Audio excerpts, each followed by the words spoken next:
Topic है दिए की शक्ति। तो आप सभी को मालूम होना चाहिए दिए क्या है। तो हमें कभी भी देखो इस बात से निराश नहीं होना चाहिए कि हमारे पास मनचाही वस्तुएं नहीं है। जैसे कभी कभी क्या होता है कि जैसे आप अपने घरों में क्या बोलते हो कि पापा उसके पास तो अच्छा फोन है, हमारे पास फोन नहीं है। ठीक है, ऐसा होता नहीं होता। तो जैसे आपके दोस्तों के पास किसी के पास बढ़िया फोन है, किसी के पास बढ़िया चीजें हैं, तो बढ़िया कपड़े हैं, जूते हैं, तो हमें उससे कभी क्या नहीं होना चाहिए, निराश नहीं होना चाहिए, टेंशन नहीं लेनी चाहिए। क्यों लेनी चाहिए? जैसे जो भी यानी कि जैसे हमारे पास जो भी चीजें मतलब उन्हीं से हमें उसको क्या करना चाहिए, यूज करना चाहिए। ऐसा नहीं कि मेरे पास कपड़े अच्छे नहीं तो मैं बाहर कहीं जाऊंगा नहीं। ठीक है, तो कहने का मतलब है कि हमें एक दिए से मतलब यानी कि प्रेरणा लेनी चाहिए। किससे लेनी चाहिए? दिए से प्रेरणा लेनी चाहिए। क्योंकि आपको मालूम होना चाहिए दिए से प्रेरणा क्यों लेनी चाहिए, क्योंकि जिसकी कीमत बहुत अधिक नहीं, दिए की कीमत कितनी होती है पता? कितने का आता है दिया? मतलब कितने का आता है?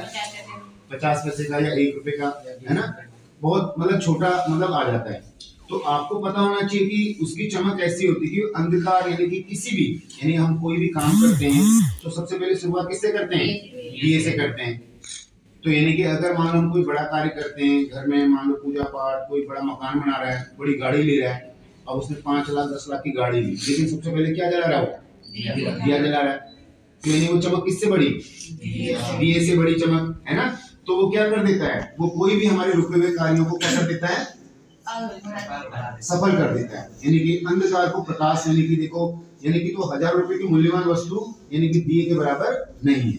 तो इसलिए हमें अपने अल्प जो हमारा समय है उसको हमें अच्छे से यूज करना चाहिए। और जैसे दीपक का कार्य बहुत छोटा होता है, क्या होता है? छोटा होता है, लेकिन अपने कार्य को क्या कर देता है? वो सफलता पर ले जाता है। ठीक है, सफलता चाहे छोटे कार्य से प्राप्त की हो, ठीक है, ये मायने नहीं रखती, लेकिन उससे क्या होती है? हमें आनंद की अनुभूति होती है। तो कहने का मतलब है कि जैसे हमें मान लो मैंने आपको स्टार्टिंग में बताया था कि हमें निराशा नहीं होनी चाहिए, हमारे पास कौन सी चीज नहीं है या कौन सी चीज नहीं है। तो हमारे जीवन का मेन उद्देश्य क्या है? आनंद की अनुभूति को प्राप्त करना। यानी हमें जो अपने जीवन में है वो आनंद, यानी कि वो आनंद हमें किससे लेना चाहिए? अपने आसपास ही। हमें किसी को देख के वो नहीं करना चाहिए उसके पास अच्छी चीज है हमें भी ऐसे उसको कॉपी करना चाहिए, ठीक है ना। तो उसको ऐसा नहीं करना चाहिए। तो हमें क्या सीख मिली आज? कंपैरिजन नहीं करना चाहिए। हमारे पास जो चीज है हमें उसी को क्या करना है? खुश रहना, बेस्ट करना है, उसी को बढ़ाना है। ठीक है।